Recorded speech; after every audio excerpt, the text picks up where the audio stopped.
या मालिकेच्या आजच्या भागात आपण पाहणार आहोत, सावली किचनमध्ये असते आणि त्यावेळी सारंग त्या ठिकाणी येतो. तो सावलीला म्हणतो की तू प्लीज थोडा वेळ बस, मला तुझ्याशी महत्त्वाचं बोलायचंय. आणि मग तो सावलीला सांगू लागतो की आज भैरवीजी घरी आल्या होत्या, त्यांनी तुझी माफी मागितली आणि मग तू त्यांच्यासोबत काम करायला होकारही दिला. पण मला तुला एक गोष्ट सांगावीशी वाटते की कुठेही काम करत असताना ना आपला सेल्फ रिस्पेक्ट जपावा लागतो. मी इगो म्हणत नाही आहे, पण सेल्फ रिस्पेक्ट आपल्याला आपला कायम जपावा लागतो. कारण त्यामुळे ना आपला जो काही विश्वास असतो ना, तो विश्वास कायम ठाम राहतो. जर तुला तुझा सेल्फ रिस्पेक्ट जपताच आला नाही, तर मग तुला एखादी गोष्ट चूक की बरोबर हे सुद्धा ठरवता येणार नाही.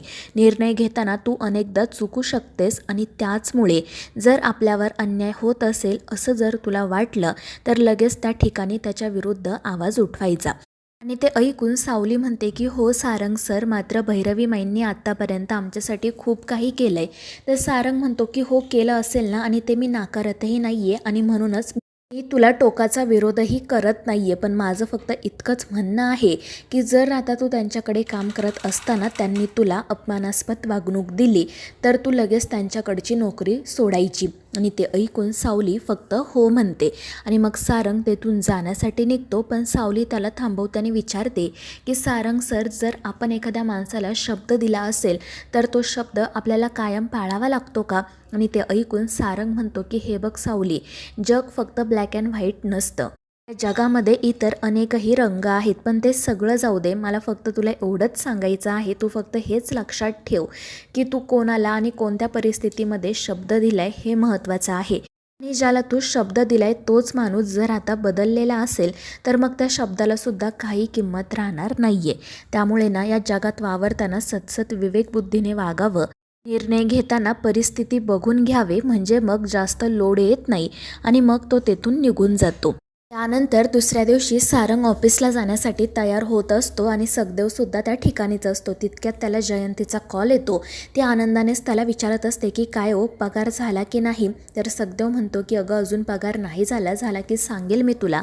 तर ती जयंती म्हणत असते की हो झाला की मला लगेच सांगा, आणि तुम्हाला तर माहिती आहे ना मी घरी पूजा ठेवली आहे, त्यामुळे तुम्ही घरीसुद्धा या. आणि त्यावर सखदेव हो म्हणत फोन ठेवून देतो. तर सारंग त्याला विचारत असतो की काय रे दादा, काय झालं? आणि मग सखदेव हसतच त्याला जयंतीचं बोलणं सांगू लागतो. आणि त्याच वेळी सावली कॉफी घेऊन त्या ठिकाणी येते. तर सारंग मुद्दाम म्हणत असतो की दादा, या बायकांना अशाच असतात, म्हणजे त्यांच्या मनात काय सुरू आहे हे आपल्याला कळतच नाही आणि त्यासुद्धा काही सांगत नाहीत. आता या बाईसाहेबांकडेच बघ तू. आणि ते ऐकून सावली म्हणते की सारंग सर, असं का बोलताय तुम्ही? माझ्या मनात जे काही असतं ना ते मी सगळं तुम्हाला सांगते, उलट तुम्हीच मला काही सांगत नाही. आणि हे ऐकून सारंग हसतच म्हणतो की बघ दादा, ही कशी बोलते? अगं सावली, मी तर माझ्या मनातलं सगळं बोलतो. आणि ते ऐकून सावली म्हणते की मग मी सुद्धा सगळं बोलते.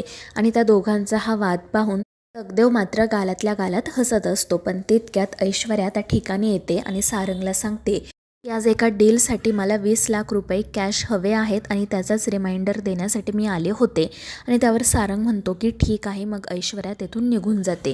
त्यानंतर सारंग सखदेवला सांगतो की दादा, तू ऑफिसमध्ये जाऊन कॅश कलेक्ट कर. आणि त्यावर तोही हो म्हणतो, पण तिथेच थांबून राहतो. आणि त्यामुळे सारंग मुद्दाम सावलीने त्याच्यासाठी जी कॉफी आणलेली असते ती तिच्याकडे देत म्हणतो की सावली, तू एकदा एक घोट पिऊन बघ. आणि ते ऐकून सखदेव हसतच तेथून निघून जातो. तर सावली म्हणत असते की सारंग सर, तुम्ही हे मुद्दाम केलं ना दादाला त्रास देण्यासाठी? तर सारंग हसतच म्हणत असतो की सावली, तुम्ही सगळेजण खरंच खूप निरागस आहात. या जगाची हवा तुम्हाला लागलेलीच नाही आहे, म्हणजे देवाने जसं तुम्हाला बनवलं आहे ना अगदी तसेच आहात तुम्ही. आणि मग तो मुद्दाम सावलीला विचारतो की तुला कॉफीचा एक घोट घ्यायचा आहे का? तर सावली म्हणते की उगाच काहीतरी बोलू नका, आणि ती सुद्धा तेथून निघून जाते. सारंग मात्र हसत असतो. त्यानंतर सखदेव ऑफिसमध्ये जातो. तर त्या ऐश्वर्याचाच एक माणूस 20 लाख रुपये कॅश घेऊन त्याच्याकडे येतो. तो मुद्दाम सखदेवला म्हणतो की सर, एकदा कॅश बघून घ्या, कारण चंद्रकांत सरांचा तसा नियमच आहे. आणि त्यावर सखदेव हो म्हणतो आणि बॅग उघडतो. त्यात पैसे आहे त्याची खात्री झाल्यानंतर तो बॅग बंद करतो आणि तितक्यात दुसरा माणूस त्या ठिकाणी येतो. तो सखदेवला सांगू लागतो की डिलेवरीचा सगळा प्रॉब्लेम सॉल्व्ह झाला आहे, तुम्ही एकदा येऊन चेक करा. तर सखदेव म्हणत असतो की मला आत्ता वेळ नाही आहे, एक महत्त्वाचं काम आहे. तो माणूस मुद्दाम म्हणतो की सर, नका काळजी करू, तुम्ही पैशांची बॅग इथे सुरक्षित ठेवू शकता. आपल्या केबिनमध्ये आणि बाहेर पॅसेजमध्ये सुद्धा CCTV कॅमेरे आहेत. आणि ते ऐकून मग सखदेव म्हणतो की ठीक आहे आणि मग त्यानंतर तो त्या माणसाला पुढे पाठवतो. ती कॅश टेबलच्या खाली ठेवतो आणि मग केबिनला कुलूप लावून तेथून बाहेर पडतो. त्यानंतर आपण पाहतो की घरी सगळेजण एकत्र बसलेले असतात आणि मग सखदेव ती बॅग घेऊन त्या ठिकाणी येतो. तो ऐश्वर्याकडे बॅग देत म्हणतो की मॅडम तुम्ही जी कॅश मागवली होती ती आणली आहे. आणि जेव्हा मग ऐश्वर्या बॅग उघडते तेव्हा त्यामध्ये पैसेच नसतात आणि त्यामुळे सगळेच जण घाबरतात. ऐश्वर्या सखदेवला विचारत असते की यातले पैसे कुठे गेले, तर सखदेव घाबरून म्हणतो की पैसे तर बॅगमध्येच होते. त्यामुळे कोणालाच समजत नाही की नेमकं काय घडलंय. आणि मग सारंग सखदेवकडे जातो आणि त्याला विचारतो की दादा जेव्हा तुला बॅग मिळाली होती तेव्हा तू ती चेक केली होतीस ना, तर सखदेव सांगतो की हो सारंग सर, पैसे तेव्हा त्यामध्येच होते. आणि हे ऐकून मग सगळेच काळजीत पडतात. आणि मग त्यानंतर सारंग लगेच नीलला सांगतो की दादा CCTV फुटेज चेक कर. तर नील म्हणतो की अरे कॅमेरे बंद आहेत. आणि ते ऐकून सखदेव खूपच घाबरतो.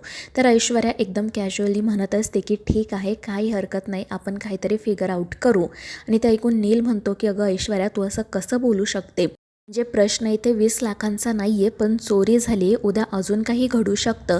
आणि ते ऐकून ऐश्वर्या म्हणते की मग मी काय बोलायला हवं, आता मी काय या मूर्ख माणसावर संशय घेऊ का. आणि तसंही मी जर संशय घेतला तर काय होईल, काहीच नाही. आणि ते ऐकून मग शेवटी तिलोत्तमाच म्हणते की सारंग या सगळ्या प्रकरणामध्ये ना याचीच चूक आहे. तर ऐश्वर्याही म्हणत असते हो ना, खरं तर या माणसाची लायकी नसताना तू याला इतक्या मोठ्या पोस्टवर कामावर ठेवलं. याची लायकी तर आपल्या घरात काम करण्याचीच आहे. आणि नेमकी त्याच वेळी जयंती त्या ठिकाणी येते आणि तिने हे सगळं ऐकलेलं असतं. ती विचारत असते की कोण तुमच्या घरामध्ये नोकर म्हणून काम करत होतं, आणि तिला पाहून सगळेच जण घाबरतात. सखदेवला आणि सावलीला तर चांगलाच घाम फुटतो. तर जयंती सखदेवला विचारत असते काय बोलतायत हे लोक, तुम्ही इथे नोकर म्हणून काम करत होता का. आणि त्यावर ऐश्वर्या म्हणते म्हणजे तुला माहीत नाही आहे का, अगं हा गेले कित्येक महिने आमच्याकडे नोकर म्हणून काम करतोय. आणि ते ऐकून जयंती खूपच चिडते. ती म्हणत असते म्हणजे तुम्ही इथे धुणी भांडी करत होता, तुम्हाला काहीच कसं वाटलं नाही हो. आणि तिकडे मी मात्र माझा नवरा मोठा ऑफिसर आहे म्हणून मिरवत होते. आणि मग त्यानंतर ती सावलीला सुद्धा या सगळ्याचा जाब विचारते. म्हणत असते की तुला लाज वाटली नाही का गं तुझ्या भावाला तुझ्या घरात कामाला ठेवायची. आणि त्यावेळी मग जयंती मोठ्याने म्हणते की तुमचा हा तमाशा तुम्ही तुमच्या घरी जाऊन करा, मला आधी हा सगळा प्रॉब्लेम सॉल्व करायचा आहे. आणि मग ती सारंगला म्हणते की तूच कबूल केलं होतंस की जर या सखदेवकडून एकही चूक झाली तरी तू त्याला कामावरून काढून टाकशील. आणि मग सारंग नाईलाजाने सखदेवला म्हणतो की दादा तुझ्याकडून चूक झाली आहे, त्यामुळे मला आता तुला कामावरून काढावंच लागेल, मला माफ कर, पण माझ्या हातात आता काही नाही आहे. आणि तो सखदेवला नोकरीवरून काढून टाकतो. आणि त्यावेळी ऐश्वर्या मुद्दाम म्हणते की मला ना खरंच खूप गिल्टी वाटते, कारण प्रत्येक वेळी माझ्याच कामामध्ये काही ना काही प्रॉब्लेम होत असतो या सखदेवमुळे. मागच्या वेळेसुद्धा याने माझ्या मैत्रिणीच्या सँडलवर ज्यूस सांडवला होता आणि तेव्हा मग याला ते सँडल साफ करावे लागले होते. आणि ते ऐकून जयंतीला तर खूप वाईट वाटतं. आणि मग शेवटी तिलोत्तमाच ऐश्वर्याला शांत राहायला सांगते.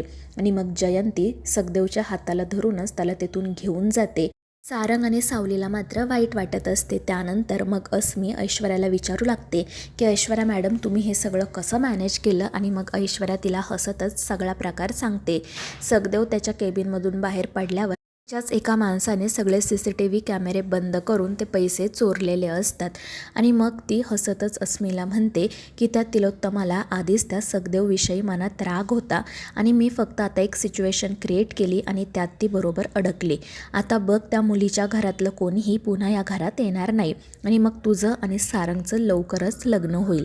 त्यानंतर सारंग सावलीची माफी मागत असतो, पण सावली म्हणते की तुमची काही चूक नाही आहे, परिस्थितीच तशी होती.